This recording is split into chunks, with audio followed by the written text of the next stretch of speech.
Hello and welcome to another episode of Humans in 5.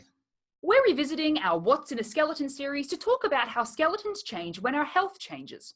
Our health can be impacted by factors in our environment, our diet, our lifestyles, and even our genes. But we're going to focus on one infection in particular today. Over 30,000 people contracted this infection in the United States in 2017, and it was one of the biggest public health issues in Europe during the 15th to 18th centuries. We're talking about syphilis.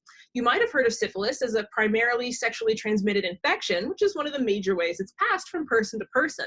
But there's a lot more to it when it comes to the human skeleton. Syphilis is caused by a bacterium called Treponema pallidum.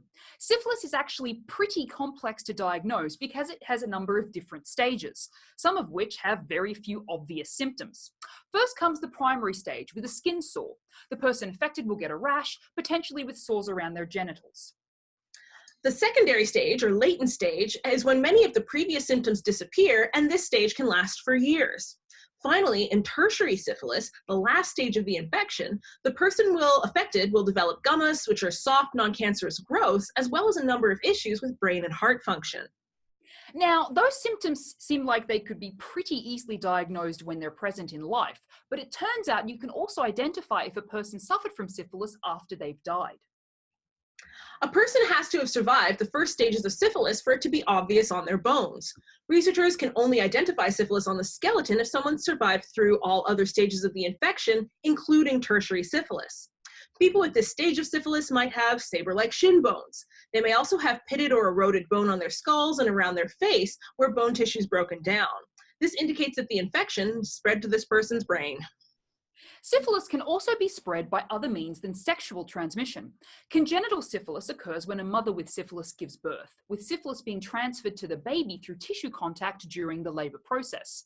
This form of the infection can lead to issues with child growth, but also leaves indicators on the skeletons of children.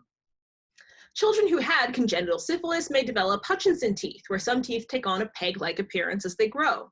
They may also have Mulberry molars, where little round mounds develop on the first molar teeth. So where did this infection come from? The origins of syphilis remain hotly debated. In the 16th century, many European doctors thought that it developed in South America and was transferred to Europe during the colonial period. But as you can imagine, this may be a bit biased as a perspective. In the 20th century, researchers suggested that syphilis was present around the world, but in different strains, meaning that it was not as easily diagnosed. More recent genetic studies on the bacterium have shown that syphilis is just one of the infections it can cause, and that infections caused by this various strains of this bacterium, such as yaws, may each have a different genetic makeup. This further complicates the origins of the bacterium, but also presents new opportunities to look at the evolution of this condition.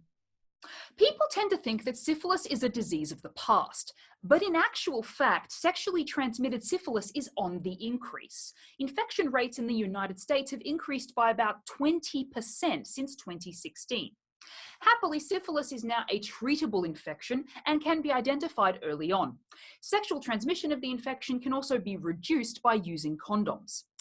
These are things that people in the past didn't have access to, and unfortunately there are still many people around the world who don't have easy access to them today.